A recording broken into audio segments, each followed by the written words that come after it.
We're on lesson 3 now, which looks at variables and algebraic expressions. The first question we're going to ask is, what is a variable? Well, a variable is a letter that represents a number that can vary, which is kind of why you call it a variable. These letters that don't really mean that n is always 5. N can be any number. See, n is 3 in this case, or 2 in this case.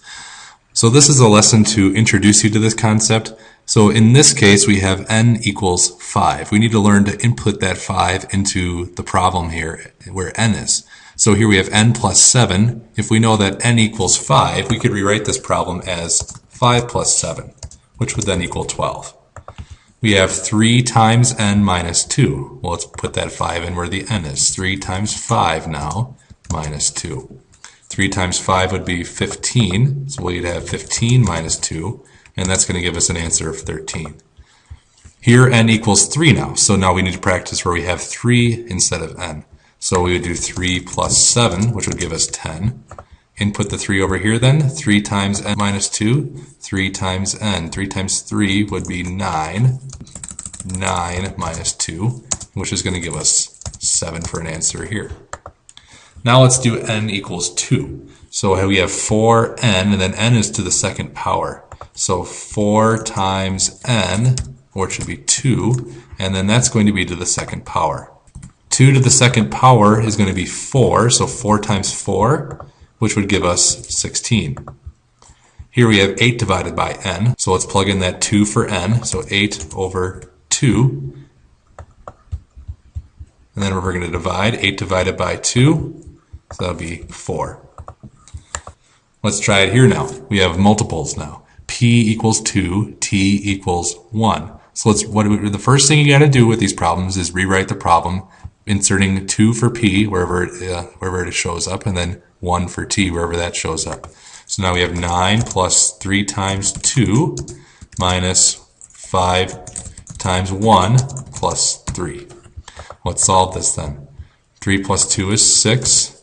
We'll do minus 5 times 1 is 5. So it'll be 9 plus 6 minus 5 plus 3. We can do just left to right here. We learned order of operations, but since they're all in the same bracket, adding and subtracting, we can just gotta go left to right. So 9 plus 6 is 15, minus 5 plus 3. Running out of room, so we'll start over here. 15 minus 5 is 10, and we'll do plus 3. And then 10 plus 3 is 13 for our answer. Let's get this out of the way. So now we have 3m squared plus y over 5. We see that m is 2, so we do 3 times 2 squared plus y, which is 35, and then that's over 5. All right, we know that 35 divided by 5 is 7, and we also know 2 squared is 4. So we can do 3 times 4 plus 7. 3 times 4 is going to give us 12. I'm almost off the screen here, so 12 plus 7. 12 plus 7 would be 19 for your answer. Let's look at a word problem here then.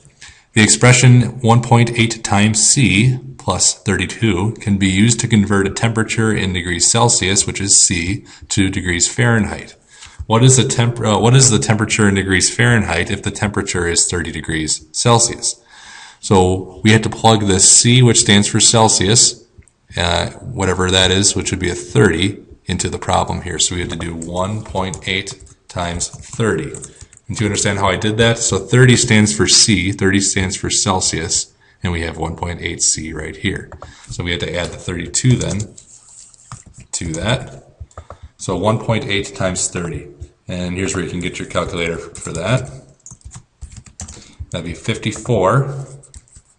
And then 54 plus 32, that would give us 86.